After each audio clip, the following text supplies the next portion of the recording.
அரசு பள்ளியில் நடந்த நிகழ்ச்சியில் சர்ச்சைக்குரிய வகையில் பேசிய மகாவிஷ்ணு தற்போது ஆஸ்திரேலியாவில் இருப்பதாக தகவல் வெளியாகிருக்கிறது. கூடுதல் விவரங்களை செய்தியாளர் சதீஷ் முருகனிடம் வைக்கலாம். சதீஷ் முருகன், முழு விவரங்கள் என்ன?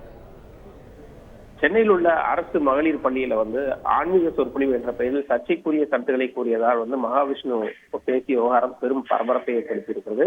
இந்த நிலையில அவர் குறித்து பல தகவல்களை காலையில இருந்து நம்ம பதிவு பண்ணிட்டு இருக்கிறோம். இந்த நிலையில தற்போது லேட்டஸ்டா என்ன வந்திருக்கு அப்படின்னா, தற்போது அவர் ஆஸ்திரேலியாவில் உள்ள ஒரு ஆன்மீக நிகழ்ச்சியை சொற்பொழிவாற்றுவதற்காக சென்றிருப்பது தெரிய வந்திருக்கிறது. அதனைத் தொடர்ந்து சிங்கப்பூரில் உள்ள ஆன்மீக சொற்பொழிவு நிகழ்ச்சியிலும் கலந்து கொண்டிருப்பதாகவும் தகவல் வெளியாயிருக்கிறது. இதே நேரத்துல இவர் யூடியூப்ல ஆன்மீக சொற்பொழிவு குறித்து வெளியிட்டுள்ள அந்த விவகாரங்கள் குறித்தும் போலீசார் ஆய்வு செய்து வருவதாகவும் கூறப்படுகிறது. இதே நேரத்துல சென்னையில் நடந்த சம்பவம் தொடர்பாக காவல்துறையினர் அசோக் நகர் பள்ளியிலையும் விசாரணை மேற்கொண்டு வராங்க.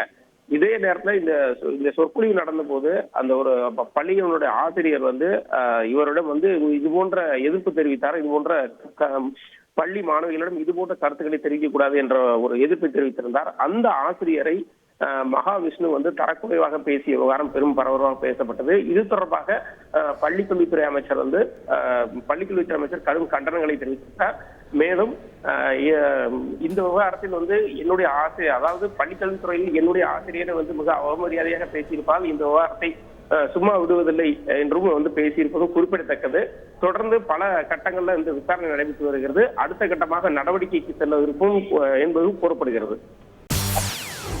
செய்திகளை உடனுக்குடன் தெரிந்து கொள்ள உடனே சப்ஸ்கிரைப் பண்ணுங்க.